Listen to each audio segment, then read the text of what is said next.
Ya estamos aquí con Sebastián Giovanelli, con nuestra columna de deportes, una vez al mes aquí en Poder Pensar, con temas específicos. Hemos hablado, Seba, de los Juegos Olímpicos, la selección se está preparando por estas horas ya para irse. Estuvimos hablando en su momento también de la selección uruguaya y esa trepada impresionante en el ranking de la FIFA. Y hoy vamos a hablar de Nacional, lo más nuevo que tenemos en el deporte. Nacional campeón con algunas características. Seba se ha preparado material que tiene que ver, por ejemplo, con los técnicos extranjeros, tomando en cuenta justamente que el muñeco Marcelo Gallardo es argentino y dirigió este campeonato donde Nacional se lleva la copa. Sí, ¿cómo te va, Pepe? Buenas noches para todos. Lo principal es que decir que Nacional es justo campeón, ¿no? Ganó 67 puntos de los 90 disputados en el torneo uruguayo, más los 3 de la final, un buen promedio, a pesar de que no tuvo un buen torneo clausura. Sí se aseguró en la primera parte del año con una apertura de punta a punta, que ustedes recordarán, termina ganando desde atrás y nada menos que después de una victoria clásica también desde atrás. Venía con una remontada grandísima de 12 puntos en favor de Peñarol. Nacional los da vuelta, y no solamente eso, sino gana el clásico también de atrás y después respira con Wanderers y con Liverpool en las últimas 2 jornadas del torneo. Con eso Nacional se fue tranquilo a descansar para después tomar ventaja del torneo clausura, donde Defensor sí fue mejor, por eso jugaron las finales, y donde Nacional mostró su jerarquía en el único partido final que hubo, que era para Nacional poder ganarlo y ser campeón uruguayo, y para Defensor obtener una victoria y forzar finales.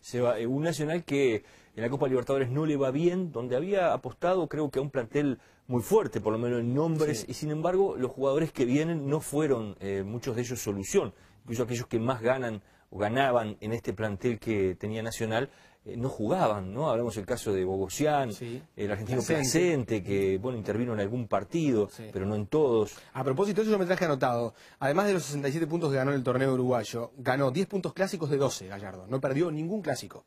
Ganó los 2 de la temporada, apertura y clausura, y además ganó uno en el torneo de verano y el otro lo empata y lo pierde por penales, pero en los penales no se cuenta la diferencia de puntos, entonces es un empate. Y después, en lo que vos decías, en lo internacional gana apenas 6 puntos de 18 en la Copa Libertadores de América, se va en primera ronda cuando se había reforzado para ser por lo menos uno de los animadores del torneo internacional, y en la Copa Sudamericana, seguramente te debes acordar como también la gente, queda eliminado en segunda fase en playoff con la U de Chile, donde pierde en Santiago y después pierde en Montevideo 2-0 en un partido que no terminó por aquello que arrojaron en línea. Un rollo de papel a un línea y se terminó el partido ahí. Entonces la gente quiere muchísimo a Marcelo Gallardo por lo que hizo en el ambiente local, en el torneo doméstico, y de repente quedó en el debe en lo internacional. Vamos viendo algunas de las placas que vos tenés sobre los técnicos extranjeros. En Nacional ha habido varios técnicos exitosos a lo largo de la historia que vinieron del extranjero. Exacto, y fueron 6 con Gallardo. Desde 1923 que se juega el torneo uruguayo, Nacional ganó en 1933 y 1934 con Américo Sighetti de Hungría, después ganó con William Recibe de Escocia en 1939, con Cesé Moreira de Brasil en 1963 y 1969, en 1977 con Pedro del Hacha, argentino, y con Miguel Ángel Basílico, también de Argentina, en 1983. Entra en un grupo selecto de entrenadores, Marcelo Gallardo, evidentemente, en convertirse en, yo diría, el único técnico del modernismo extranjero en venir a ganar a Uruguay. Fíjate que desde el 83 no ganaba un argentino, con la salvedad de que Basílico, que ganó ese año, no lo terminó. Se fue en la mitad del torneo. Y otra característica de Gallardo también, que es bastante rara, es que nunca había dirigido a ningún equipo, digamos. Terminó su carrera como futbolista y al próximo año se pone la camiseta de director técnico, el buzo de director técnico y gana el campeonato. Bueno, esa racha solamente se emparenta con la de 1987 de Julio César Antúnez, que hoy dirige a Liverpool, y que con aquel Liverpool Antúnez era jugador, termina el torneo, la mitad del torneo, asume como entrenador y termina ganando la segunda parte. O sea, en aquel momento el torneo uruguayo de la segunda división no era en primera, en la B, se jugaba como hoy, un torneo uruguayo de 2 ruedas. Antúnez comanda el primer equipo de Liverpool siendo jugador. Cuando termina la primera rueda, se va por un problema de rodilla, Liverpool le ofrece que sea el técnico y se convierte en campeón uruguayo y logra el ascenso. Para ir cerrando el tema de los técnicos extranjeros, tenemos datos de Peñarol también, para que no se enoje la gente de Peñarol, también vamos a dar ese dato, que ha tenido técnicos extranjeros exitosos. Sí, fueron 3 nada más. Américo Hirsch de Hungría en 1949 y 1951, Bela Gutmann en Hungría en 1962 y Dino Sani de Brasil, el más conocido y el más recordado también, entre 1978 y 1979. Nos decía recién, allí tenemos otro material, otra placa para ver la comparación que hacías del caso Gallardo, debutante absoluto como técnico, con el de Julio César Antúnez, que lo hizo en la segunda división en el 87. Yo creo que es el único dato comparable. O sea, no hay en el fútbol uruguayo oficial desde 1923, reitero, para acá, otro entrenador como Marcelo Gallardo que haya terminado un torneo como jugador siendo campeón campeón uruguayo que haya tomado el timón del plantel y que sea campeón también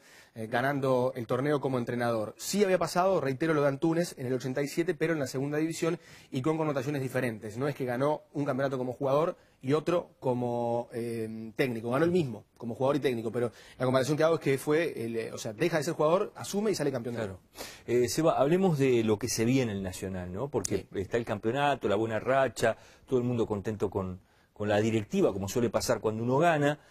Pero ahora, bueno, viene la incertidumbre de Gallardo debuta, sale campeón y se va. Exacto. Y ahora empieza la danza de nombres. Sí, como se han ido los 4 técnicos últimos campeones de Nacional, se fue así Lasarte, se fue así Gerardo Peluso y se fue así también Carrasco, con connotaciones diferentes, pero los últimos 4 técnicos que se van en Nacional, cuando termina un torneo que no son cesados, se van cuando son campeones, es un dato no menor. A mí me dicen que el candidato más fuerte sigue siendo Gerardo Peluso, además me dicen que de los ex técnicos de Nacional, es el único que tiene posibilidades hoy por hoy, más allá de que hoy surgió fuerte el rumor de Hugo de León. Claro, te iba a decir en las redes sociales, sobre todo los hinchas, en alguna nota de prensa también, el propio de León dice que a él le interesa venir a Nacional. Hoy tiene el carnet de entrenador que lo habilita a ingresar al campo de juego, que fue uno de los grandes problemas cuando de León estuvo en Nacional, que no podía estar a nivel de cancha allí al lado de los jugadores. Y sin embargo su nombre no parece sonar fuerte en la directiva, que es la clave. Exactamente, pocos recuerdan el episodio que hubo en la campaña electoral. De León fue candidato a la presidencia de Nacional en el último periodo, pero no solamente eso, porque si hubiera sido candidato y nada más, no pasaba nada. De hecho, hay integrantes de la oposición que hoy forman parte del oficialismo en Nacional. Lo que pasa es que De León dijo que Alarcón era corrupto. Dijo que había ingresado dinero nacional que no estaba en arcas de la institución y si eso era parte de la cultura nacional que Alarcón quería imponer. Parece difícil que después de esas declaraciones, excepto que exista una marcha atrás muy importante de León, aparezca como candidato. ¿Hasta cuándo le queda a Alarcón como presidente de Nacional? En diciembre son las nuevas elecciones en el conjunto tricolor. Alarcón no se puede presentar más por estatuto. Ya hace 6 años que comanda el club y Nacional exige allí un cambio. ¿Y qué pasa por eso? Porque escuché por allí también que la posibilidad de León radicaba mucho, pasaba mucho por el tema de que H, por ejemplo, pueda volver a ser presidente de Nacional. No sé si va a ser candidato. Sí, va a ser candidato y es casi un hecho que va a ser el próximo presidente de Nacional, Eduardo H.